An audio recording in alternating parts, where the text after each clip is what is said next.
Assalamualaikum warahmatullahi wabarakatuh. Senang sekali saya bisa menjumpai lagi teman-teman sekalian di channel YouTube saya. Jadi di beberapa perguruan tinggi sekarang itu diperbolehkan mau memilih lulus melalui jalur skripsi atau melalui jalur jurnal. Nah, pertanyaannya adalah teman-teman menimbang-nimbang kira-kira gampang jurnal atau gampang skripsi. Mana yang lebih cepat, mana yang lebih efisien, mana yang paling memungkinkan dapat dikerjakan oleh teman-teman sekalian. Oleh karena itu kita akan bahas mengenai pertimbangan-pertimbangan teman-teman jangan sampai salah memilih jurnal, salah memilih skripsi, dan akhirnya tidak sesuai dengan spesifikasi dan kemampuan teman-teman sekalian. Oke teman-teman sekalian, tentu jawabannya adalah tidak dapat dipastikan bahwa jurnal lebih gampang, skripsi juga lebih sulit, atau sebaliknya tidak juga. Mari kita kenali beberapa kemungkinan yang memungkinkan teman-teman lebih efektif dan lebih efisien. Teman-teman silahkan putuskan sendiri mana kira-kira yang menurut teman-teman lebih tepat. Oke, kita ke yang pertama adalah spesifikasinya dulu. Dari sisi spesifikasi, skripsi dan jurnal, tentu teman-teman sekalian, jurnal lebih diunggulkan. Karena dari sisi jumlah misalnya, hanya sekitar ya maksimal 15 halaman dengan satu spasi. Jadi dari sisi itu, jurnal lebih diunggulkan. Tidak ada kata pengantar, tidak ada ucapan terima kasih, tidak ada moto, tidak ada cover, tidak ada lampiran, tetek bengeknya, pokoknya tidak terlalu rumit seperti skripsi. Oleh karena itu, pada sisi ini, jurnal lebih unggul ya dari sisi spesifikasi. Berikutnya, yang kedua teman-teman sekalian, ada yang berpikir bahwa berarti kalau jurnal nggak usah ke lapangan ya Pak. Nah, itu salah ya, jadi bukan begitu. Jurnal tetap ke lapangan, tetapi properti penelitiannya tidak serumit skripsi. Karena skripsi kan harus ada tabel pedoman wawancara, harus rapi, harus di kiri, harus di kanan, ukurannya harus segini. Nah, tetapi kalau di jurnal itu kita bisa menggunakan Google Form. Jadi si propertinya itu lebih sederhana bentuknya.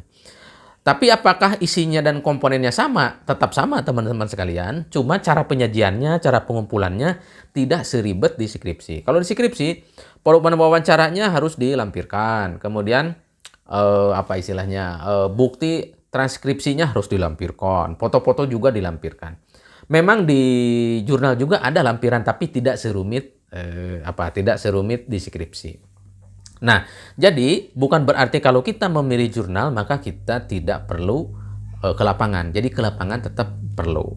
Dari sisi ke lapangan teman-teman sama saja baik skripsi maupun jurnal. Hanya saja bedanya alat-alat yang digunakan untuk mengumpulkannya tidak berurusan dengan titik koma, tanda spasi dan lain sebagainya. Jadi tidak seribet skripsi. Oleh karena itu maka menurut saya dari sisi ini jelas saya masih mengunggulkan dari sisi jurnal ya. Berikutnya teman-teman sekalian, nah ini yang harus juga diperhatikan. Bagi teman-teman yang berniat memilih jurnal, ada juga yang ketiga adalah kelemahan dari jurnal dibanding skripsi. Skripsi, kalau katakanlah teman-teman bulan Februari sekarang 2023 sudah seminar, Februari, Maret, April, Mei, nah itu Juni itu dipastikan ada jadwal sidang misalnya. Selama teman-teman sekalian, skripsinya sudah. Begitu ya, selama skripsinya sudah. Nah, tetapi kalau jurnal tidak bisa kita target nanti Juni saya pingin yudisium, saya pingin diseminasi hasil jurnalnya. Nggak bisa. Kenapa? Karena kepastian jurnal itu sangat rumit. Jurnal itu biasanya kita dapatnya namanya LOA, ya, Letter of Acceptance. Kita ada surat penerimaan. Nah, tidak semua jurnal itu proaktif untuk menjawab atau memutuskan artikel kita itu diterima atau tidak. Bahkan saya sudah submit di salah satu jurnal Sinta 2 itu 8 bulan baru ada respon dan dinyatakan jurnal di-reject ya. Udah 8 bulan nunggu di-reject lagi gitu ya. Nah itu. Jadi dari sini yang perlu teman-teman sangat perhatikan, kelemahan dari aspek jurnal itu adalah kita tidak bisa request, pokoknya saya target sidang bulan Juni misalnya. Nah itu enaknya di situ kalau skripsi. Kalau jurnal nggak bisa begitu. Teman-teman misalnya selesai Maret atau April, itu kan disubmit. Kemungkinan publish-nya bisa Mei, bisa Juni. Itu pun waktunya sudah mepet. Nah, berarti nanti kan kemungkinan publish-nya di bulan Desember. Tapi publish-nya tidak masalah selama biasanya kampus meminta LOA-nya saja. Jadi publish-nya nggak apa-apa Desember, tapi lulusnya itu bisa bulan Juni atau Juli, asal ada LOA-nya. Biasanya begitu ya. Nah, masing-masing kampus punya aturan yang berbeda-beda. Nah, dari sisi ini, menurut saya agak membingungkan juga bagi mahasiswa. Namun demikian, teman-teman, tentu tidak semua jurnal begitu. Ada juga yang submit hari bulan Desember kemarin, saya misalnya, bulan Oktober, submit itu tanggal 10, tanggal 15 itu sudah ada keputusan. Silahkan direview gitu ya. Silahkan direvisi gitu. Nah itu. Atau juga pernah saya submit jurnal di bulan Agustus, saya submit kemudian jawabannya mohon maaf kuota sudah penuh. Jadi kita ada informasi bahwa jurnal kita itu diterima atau tidaknya itu dengan waktu yang cepat. Nah jadi tidak dapat dipastikan bahwa jurnal ini cepat atau tidak. Nah tetapi kita bisa mengetahui beberapa indikasinya. Mungkin nanti kita akan sampaikan di video lain tips memilih jurnal yang kira-kira kita gampang publish. Apalagi faktor lainnya teman-teman sekalian, di jurnal itu karena tidak ada keputusan ini jurnal kita itu diapain ya, penuh atau enggak, ditolak apa enggak, maka kita galau, udah 2 bulan nih submit ya, tapi belum ada jawaban dari jurnalnya. Mau dipindah juga, takut ini diterima gitu ya. Kalaupun dipindah, belum tentu jurnal yang satunya juga nerima. Nah itu, jadi di situ kadang kita harus punya trik dalam artian, kita harus melobi pengelola jurnalnya, minta informasi lebih awal, dan lain sebagainya. Atau di jurnal tertentu teman-teman ada namanya fast track. Fast track itu kita submit hari ini, mungkin besok atau lusa direview. Tapi biasanya ada extra cost ya, ada biaya tambahan. Oleh karena itu harus betul-betul memilih jurnalnya itu harus betul-betul tepat. Nanti dikonsultasikan teman-teman sekalian dengan dosen masing-masing. Kemudian proses berikutnya adalah skripsi atau jurnal dari sisi bimbingan yang keempat, teman-teman. Dari sisi bimbingan, bagi saya jelas enakan jurnal bagi saya gitu ya. Kenapa enakan jurnal? Karena speknya cuma ya 15 halaman gitu ya, maksimal itu. Tapi teman-teman sekalian, walaupun 15 halaman, tetap referensinya sama banyaknya dengan skripsi. Katakanlah referensinya 2 halaman ya. Katakanlah misalnya 30 jurnal gitu ya. Dan jurnalnya juga disarankan ada doi-nya. Atau disarankan jurnalnya harus bersinta atau standar internasional misalnya. Nah jadi jangan terlalu menganggap enteng juga. Jurnal kan cuma 15 halaman Pak. Iya, tapi isinya itu dan dipastikan tidak ada typo sedikit pun. Dan titik, koma, spasi itu harus benar-benar dipastikan betul. Walaupun cuma 15 halaman. Oleh karena itu, tidak ada jaminan bahwa jurnal itu dengan mudah diterima, karena bisa jadi walaupun 15 halaman penulisannya banyak yang keliru. Nah, kalau teman-teman mau memilih jurnal, pastikan teman-teman membaca author guidelines-nya.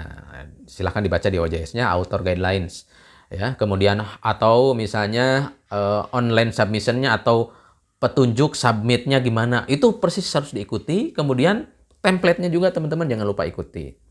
Suka tidak suka, ikuti saja mazhab template si jurnal itu. Di antara keseringan jurnal ditolak itu karena adalah tidak sesuai template dengan jurnal yang kita bikin dengan template. Jadi pastikan teman-teman template-nya harus betul-betul sama ya, persis ya itu. Itu dari sisi pembimbingan. Ada lagi kendala, ada lagi teman-teman sekalian. Setelah dibimbing oleh dosen, biasanya satu ya. Apakah selesai Pak? Belum teman-teman sekalian. Kita submit, kemudian ada notif, dari notif itu kemudian silakan direvisi. Jadi di jurnal itu teman-teman jangan salah, bukan cuma nerima, ada reviewernya juga, kayak pembimbing lah, tapi disebutnya reviewer.